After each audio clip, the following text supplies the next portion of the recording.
Let's go to the second example, the one in the middle, which says we are dealing with the square root of 2 times 1 minus x, and that's all equal to x minus 1. We can see we have the form. Everything is under the radical, and our right hand side is alone.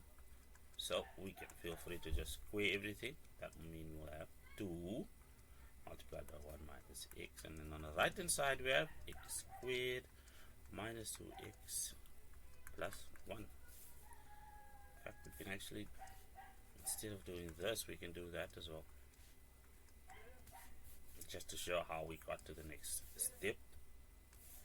What we have here over here in the step then is 2 minus 2x, and that's all equal to x squared minus 2x plus 1. Subtracting, no, we will add 2x to this side and add 2x to that side. That'll be the effect, and then subtract 2 on both sides.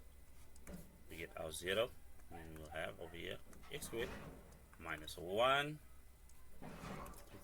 This is the difference of two squares method that we can employ, which means we'll have x plus 1 and x minus 1 as factors. Therefore, x is equal to negative 1 or x is equal to 1. Let's pick a color for verification. If we put negative 1 in here, what we'll have is 1 minus 1. That will be 2. 2 times 2 is 4.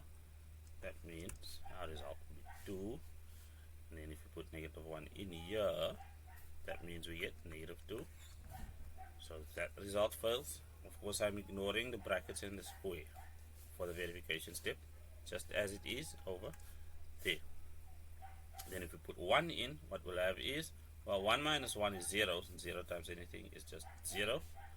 Same holds true for the right hand side. 1 minus 1 gives us 0 as our second result.